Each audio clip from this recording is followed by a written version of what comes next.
What's up, everybody? America is Blue back for the podcast. Really excited to talk about what happened this weekend. We're off to a great start. Pleased as punch. I'm Josh Freilich. He's Jay Himmelstein. Jay, what was your first take on the game today?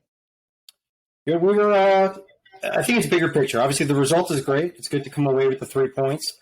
There's a lot to complain about, but coming into this game, there's a lot leading up to this. We were building momentum. We had another big victory over Milan. The team's starting to take form, and this is a classic trap game. We're playing away. We're playing in a tough environment.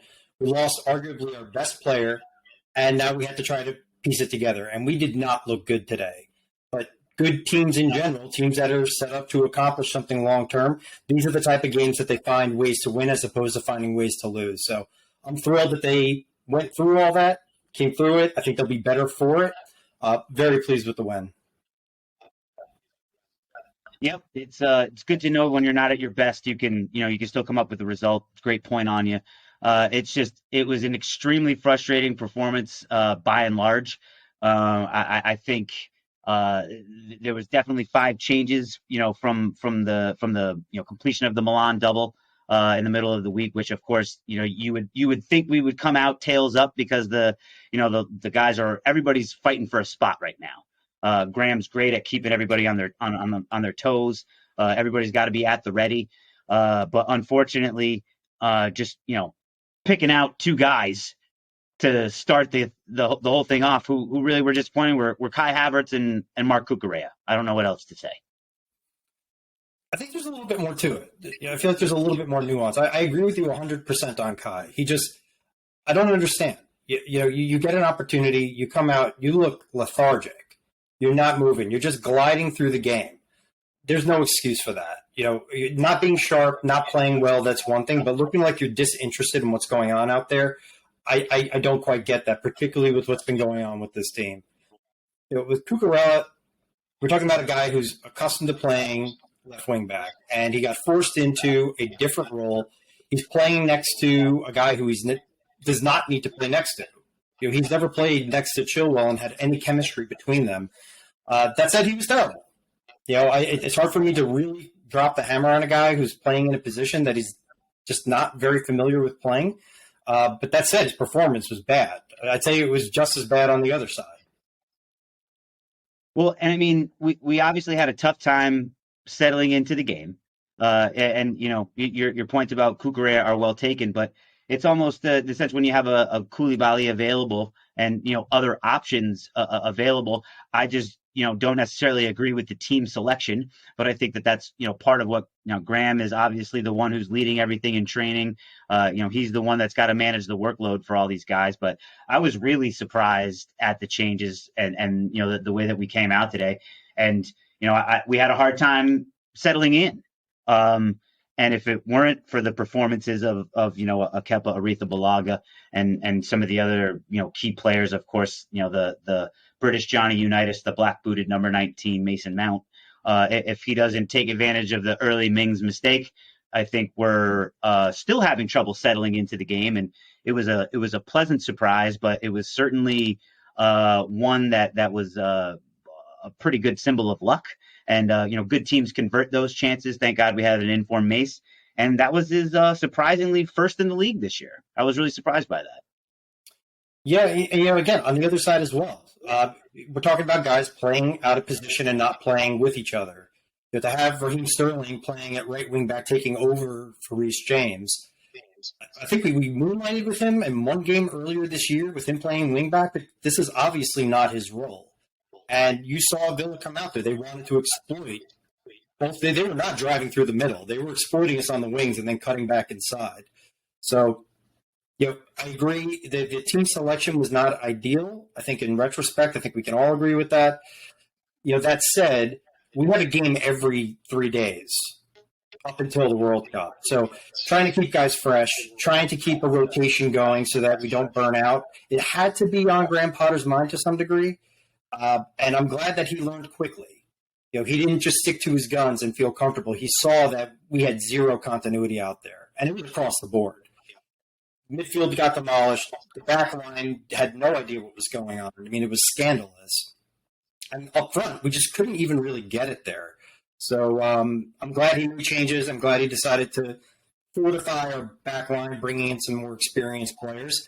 And that's what allowed us to see it out. And then obviously we did. We capitalized on two just ridiculous mistakes by Villa.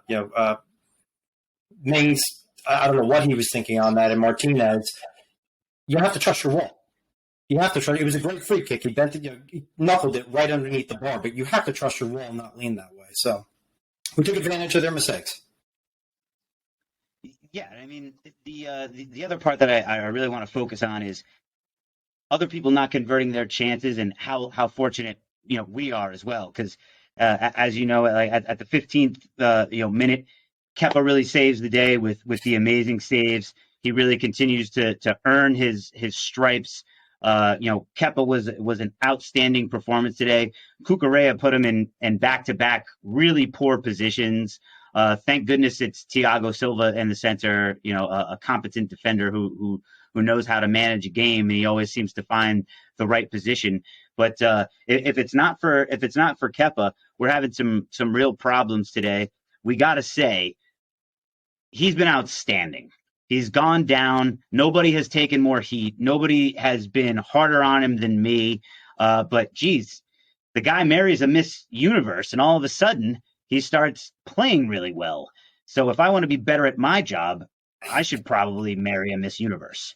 But for the time being, good on Kepa. I mean, it's fantastic to see him playing so well and finally getting to maybe, I don't want to say atone for mistakes, but when you're a guy who comes in as the highest paid goalkeeper in the world and you're 6'1" coming from Bilbao, into a Chelsea side with Champions League expectations, it's going to be difficult for anybody. But I'm really, really happy to see him continue to stick to it. And, he's been outstanding and he deserves to be first in the team right now. He really does. Yeah, I mean, he won us a game. The guy was like the reverse Neo in there. Instead of dodging bullets, he was just bending up. He was just swatting everything away. A $72 million price tag, not dollar, $72 million price tag for a relatively inexperienced keeper is a lot to put on somebody. A young guy coming to a huge club, and it showed. I think back to that game against Monaco where the ball bounces off the side post and cracks him in the face, and you just saw a defeated man, and his confidence was shaken. So he's gradually started to prove his worth to this team, even going back to last season, and he's been the man. Today, without him, we lose this game. We could have given up 3 goals easily in that first half. That would have buried us. 100%. 100%. And it's a testament to his work ethic. He never asked to leave. He sort of faced the music, realized that he needed to continue to train to get better, and he's done it. He's come through in spades. Nobody's happier for him than me. So good on him. I hope he continues to develop, and it's just going to be interesting that Edouard Mendy, Champions League winner, is going to be our cup goalie. Moving forward, but that's the power of having a deep side. And I'll tell you, like from that perspective, it's a great problem to have. So I'm really glad that's something that we're going to be dealing with in a positive sense. Is added goalkeeper depth, which really affects a lot of people in the Premier League, and it's a highly underrated position. It's kind of like your backup quarterback. You got to have a good backup keeper. And even more important than a backup quarterback, I mean, we're playing in so many competitions, and just due to the dynamic of the World Cup, these games are in such rapid succession. So, Graham Potter said it in the pre-match interview that Mendy has been positive. He's been encouraging his teammate. It doesn't seem like there's any sort of a rift in the locker room. We need this. We're going to be playing a ton of games this year. We're going to need 2 able bodies to be able to man the post. So I'm glad to have them both on board. One other comment I wanted to make was when you and I were chatting pre-match, and I had another note. I understand that there's a lack of options when you're missing Reece James, aka Baby Mike Tyson, on the right. RLC out wide frustrates me a great deal. He's very pedestrian. He doesn't provide the width. He doesn't really provide service.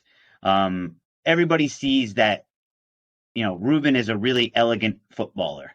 And in the middle of the pitch, I think he's better served. But boy, is he frustrating sometimes to watch. And granted, it was a collectively frustrating performance in a lot of ways. But again, I think it kind of goes back into the team selection.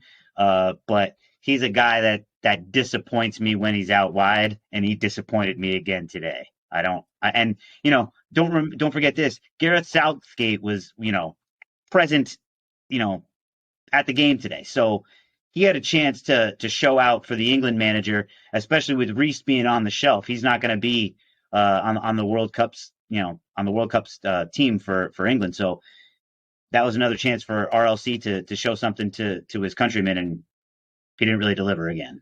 Well, what I noticed, I thought that Ruben was going to be playing in that pure right wing-back position. And it looked like we had Sterling out there, but I don't think anybody noticed because Sterling never ran back and covered. He left Chalobah back there to cover two guys on a consistent basis. Technically, he was our right back.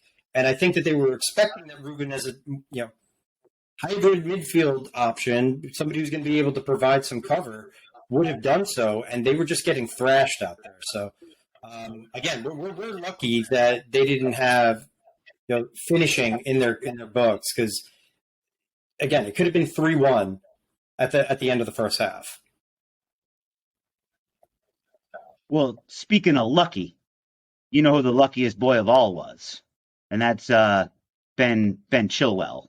Ben should have been sent off, and we really dodged the bullet. And he's a lucky boy for not getting sent off. Yeah, and that would have made this a very, very. It was already a tricky game. It would have made it even worse. You're down a man. You don't have any momentum. You have no control over the game. Your midfield is getting destroyed. And then if you lose him and you're down a man, it would have destroyed the game. So, yeah, we were very fortunate he didn't get a red there. Let me pivot for a second. So we obviously had a problem today with recalibrating our back line now that Reece was out. Obviously, we shuffled people around. We had guys in different positions. This has worked. It did work today, even though it was incredibly ugly. Moving forward, and do you think that we would be better served playing with a back four and having Azpilicueta on that side or having somebody else fill in that role? Or do you think we stay in a 3-4-3?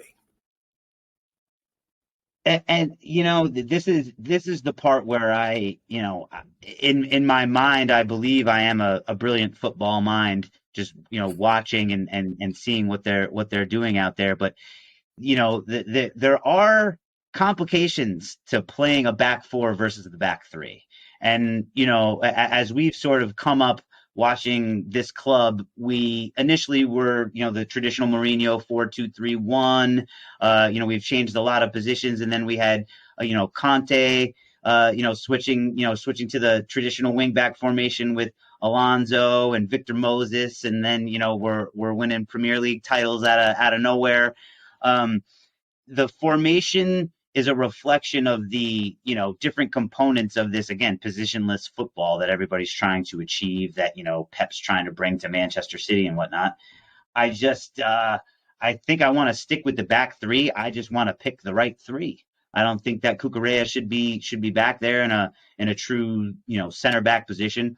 I think our best three right now are clearly Koulibaly, Thiago Silva, and Chalobah. There's going to be some rotation, of course. You've got Azpilicueta, who I trust with my life, in and around the back. But without Reece James, he's really the linchpin. And unfortunately for me, I think we're better off in the 3-4-3. But we've got to continue to put pressure on other teams. And Graham Potter seems to be a really good strategist, and we have Swiss Army knife players who can play a lot of different ways. So I think our formation setup is going to continue to evolve. Yeah, I tend to agree. I think that the back three that you named, that's exactly who I would throw out there in our most important game. And I think you got to lean on Azpilicueta. I know he's a little bit long in the tooth, but he played great against Wolves. You can throw him out there. He's serviceable. He's got a tremendous amount of experience. He's not going to hurt you in these games, whereas what we threw out there today was painful. So I'm with you on that one. Well, but the good news was too, and it also just reinforces that I think we're kind of on the same page. You and I were both talking about how Kai and Kukurea were really frustrating us, and they were off at the half, and they shouldn't have been out there in the second half. I think it's really good to see that he will make a move. And granted, with the Prem and the rule changes to accommodate the 5 substitutions, I think is fantastic. I think that's how it should be, because with so many games, again, we say it all the time. These games are coming so hard, so fast. You have to be able to rotate players. And thankfully, with the squad depth, even with the injuries we're taking on, we're going to be able to continue to see some turnover. Now, just switching gears into the second half, just not a whole lot to talk about from my perspective. I don't even have a whole lot of notes here, but I would say just a professional performance. Still very sloppy. I thought Connor did some good things, and Andy was frustrating at times as well. But we had a few chances we could have converted, but Kepa kept us in the game, and those saves against Ings, he proved to be the difference. And it's exactly what we need to see from a team that has potential to do some special things this year. If we're going to be able to compete for the Premier League, if we're going to try to make a run in Champions League or try to pull in some silverware this year, this is the type of game that you go into, you don't have it. You just don't have it. And you have to find a way to see it through. So we had our opportunities, and this was almost a perfect storm of what possibly could go wrong with the team. Not only are you coming in off of an emotional high, pure trap game, then you also get the early goal. A lot of times that actually doesn't work out well for you. You think you're just going to be able to keep rolling, you get complacent, and then a team slaps you in the face. So this is what you need to see.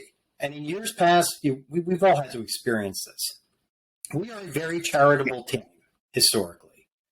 There are so many games that we walk into where there's no logical reason as to why we would be losing a game or giving up points, and we find ways to do it, even when our squad is strong.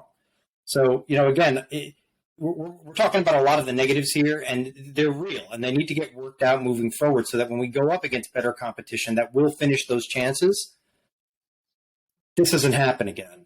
But again, this is the type of thing where in years past and in circumstances past, we probably would have lost this game, but we found a way to muck it out and find a way to get the win, and we just saw it through for the second half. 100% agreed. This has been a very frustrating team to support at times because of those mental lapses at the end of games. I think the worst was Champions League, and I want to say 17 losing to PSG, a 10-man PSG. We've done plenty of head scratching things in the past that have cost us. But to your point, you, Jay, ever the optimist. That's why they pay you the big bucks, bringing us back down to earth and keeping things positive. Got to find those silver linings. Oh no, you're great at that, and that's why we keep you around. So let's talk about something else here. Let's talk about our moment of the game, which is brought to you by All Out Fitness, our sponsors over there. And at All Out Fitness, they're empowering individuals to be their best selves. So if you need to get out there and pump some iron, which is probably what Jay and I should be doing, please go to your local All Out Fitness and take a look at that. So moment of the game for you, Jay. I think we have a little bit of a different perspective on this. I'd love to hear yours first. Yeah, are you insulting my dad bod? My dad bod game is tight, okay? All right, so you have a better dad bod than me. That's for sure. I do. I am pulling it off. I'm embracing my dad bod. So, moment of the match. It has to be the last Kepa save in the first half. Danny Ings gets the cross played in. He's maybe 2 yards away from Kepa. Pure strike right in. Pure reaction save. You could see on Kepa's face. I mean, Kepa had no idea how Kepa saved that. He's laying on his back and he's looking up and he's like, "What the hell am I doing? How is this happening?" Well, yeah, I think out of all the chances, that was the one that had the greatest likelihood of hitting the back of the net, and it was just a pure reaction save. So that was my moment of the match. Well, we have the same man, but we just have a different moment. For me, it was that second save in the barrage at around the 20-minute mark. He had a low shot down to his right that was going to go back into the bottom corner, and he was able to push it away. Then had to pop right back up onto his feet and deal with a cross. Was able to eventually smother and continue on with play, but you know Keppa just really, really, really was the man of the match. Outstanding effort by him, even with Mason's brace. I think there's only one guy who deserves the man of the match, and that's Keppa. And boy, is he winning on the field, winning off the field. Keep that guy on the pitch because he's rolling right now. Yeah, and hopefully this will be the first man. He gets the moment of the match and the man of the match, taking two down. And he already had the moment of the regular season for the squad. Like I said, he's 1-0 in the marriage category. You can't slouch on him for what he's doing out there. So I think he's top of the table this year, and I don't think anybody else has a Miss Universe under their belt. So good for him. So let's talk about next week. You want to talk about Brentford here? Are we going to call it a West London derby? What are we calling it? Loosely, a very loose West London derby. Technically, I guess it still counts. It's just this doesn't feel like a very traditional matchup to me. So we'll call it a derby. Let's go with it. All right. So let me run into what we got here. Let me tell you something about Brentford. The Bees are sitting ninth, 13 points from a possible 30. We're gonna have to look out for Ivan Toney leading the line for them, and with the 8 goals on the season. He's bagging a few, and he's got 2 assists, leading the team in both categories. You still got a 33-year-old Ben Mee patrolling the midfield for the old Bees, the Eriksenless Bees. A little less sting in there. And then, of course, the big Dane. I think he's probably got the biggest forehead in the Premier League with Norgard back there. And then, coming off a 5-1 defeat at Newcastle, but they did manage to beat Brighton on Wednesday, on Friday, 2-0 off the strength of the brace from Tony. What do you think of the Bees, Jay? They performed fairly well this year. I don't see them as a particularly talented side. Frankly, I would say on paper, I would look at Villa as more of a threat, but Ivan Toney's a problem. And if he ends up on the spot, he kind of does a revised Jorginho. Just slow paces it, makes the keep shake on the line, has no idea what's going on. He doesn't quite do the hop, skip, and a jump, and he just fires. So Tony's the guy you got to look out for in that match. I still think, again, I'm hoping that we learned our lesson from what happened earlier today. I hope that Potter goes back to the drawing board, figures out what the best formation is based upon the talent that he has at his disposal, gets these guys ready, gets these guys out there, and we don't look past them. Again, we have a lot of games coming up. We have more Champions League matchups that I think we're keeping our eye on. We want to be able to win our group. We have to continue to do what we're doing in the Prem. We picked up 2 points on City today. We kept pace with Tottenham and with Arsenal. We have a game in hand. We could be right in this. So we just got to continue to do what we're doing, collect 3 points when we're supposed to, and this is certainly one where we're supposed to. You made a nice point there. I want to give a shout out to Mo Salah. Thank you, Mo, former Chelsea man. Yes, of course. Putting one past City. Boy, nobody on earth deserves to lose more than those guys. So it was nice to see them fall today. Great performance, by Liverpool. Should be noted. They definitely did everybody a favor today by knocking some points off of City. So. The one other thing I want to talk about in terms of Tony is he's really a clever footballer. I wasn't so much familiar with him until this season, but he's a very tricky guy around the net. He's very crafty. So I think we're going to have to make sure Thiago Silva will continue to be in the right positions, but he's definitely going to be the star man that we're going to have our eyes on. And as we continue to move forward here. I think we're going to continue to see even more squad rotation on Wednesday. And shameless plug for my number 10. If he doesn't get a start on Wednesday, I'm afraid I'm going to be brokenhearted. You would think. I mean, unless they go up top with Sterling, Aubameyang, and Mount, and somehow he gets boxed out again, you would think that he's due a start.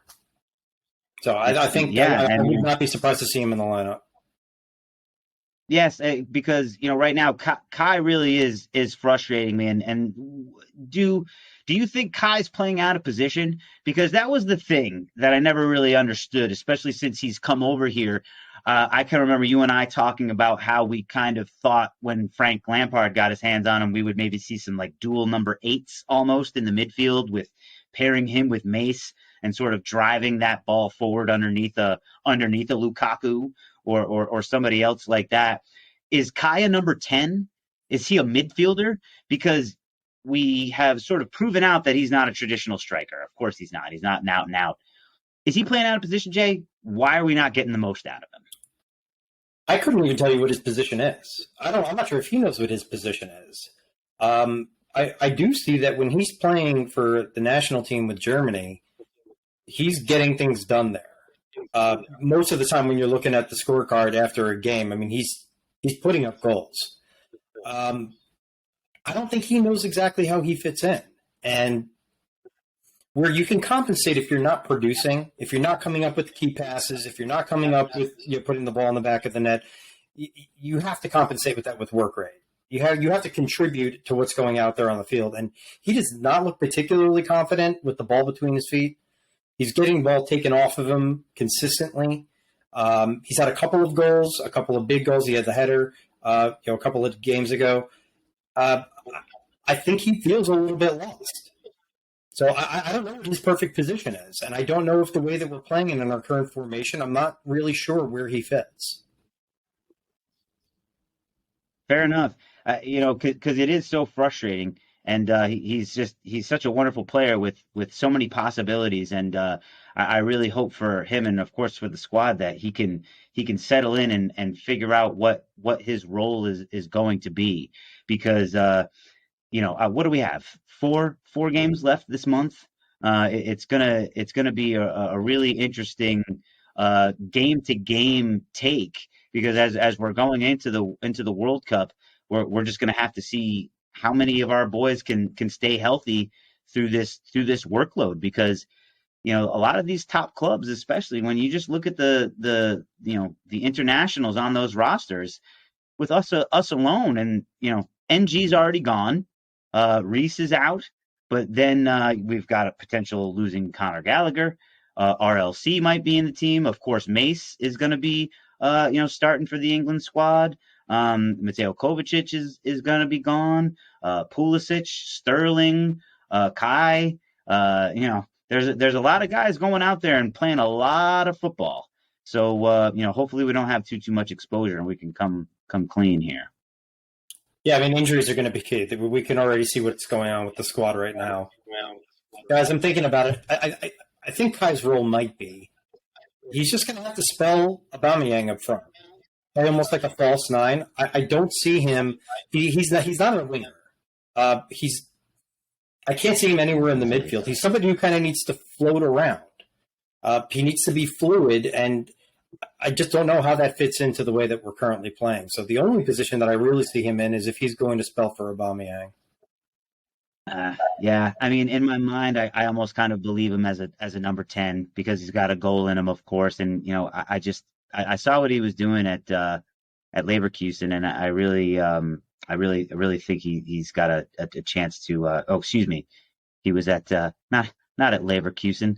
Help me out. Where did Kai come from? Where Hudson Odoi is right now? Losing my mind. That's who he was with. Maybe I am right. Regardless, Kai's just gonna be key for us. So as we're gonna wrap it up now, Jay. Final thoughts on who you think what's the 11 you want to see marching out of Brentford? I think we called out the back line earlier. I kind of don't want to screw around with this one. I'd like to see Azpilicueta playing at right wing back. Give me Koulibaly, Silva, Chalobah as our back three. Chilwell, I think I'd prefer playing out on the other wing. Midfield is some questions. I think we go back with Jorginho, and I'd like to see him with Ruben Loftus-Cheek. And then up front, I'm going to spice this up. I want to see Armando Broja in there with Mason Mount and with Christian Pulisic. I like it. I'll take that. Except I want to swap Mace out on the right and put Raheem Sterling in there. I'm actually very interested to see Raheem Sterling and Pooley playing together because I think they're both interchangeable, and that's one thing that I would really like to see. I'd like to see Christian on the right switching to the left, and the reverse. That's one place I disagree with you, as well as in the midfield. I feel way more comfortable with the Mateo Kovacic and Jorginho pairing. RLC is great if Georgie and or Mateo Kovacic are having a hard time during the game, or somebody's just not kicking it into gear. I think Ruben's the man to plug in. But I definitely agree with you. I would rather have Dave out on the right, with Koulibaly or Chalobah behind him. So we'll see what Graham does this weekend. But best of luck to the boys in blue. Great weekend all around. Cheers to the boys. Let's. Hey, before we wrap up, we got to do our prediction. Of course. Well, I don't think the clean sheets are going to keep coming, especially another road match. But I'm going to go 2-1. And if your boy Armando gets on the pitch, I'll give him a glancing header goal for a second. And Chelsea sees it out 2-1. Tough, gritty performance by the Bees, and that's my prediction. I'm going to say we're going to come out firing on this one. I think lesson learned from what we just saw. I think we're going to come out there. I agree it will not be a clean sheet, but I think we're going to come out 3-1. 3-1 to the good. 3-1. All right. 3-1 for the Blues. I love where your head's at. So, all right. Thanks, everybody, for listening. That's it for today. Jay and I'll get back to you with a wrap-up on Wednesday after the Brentford game. Looking forward to that. And in the meantime, have a great weekend. America is blue, is blue, is blue.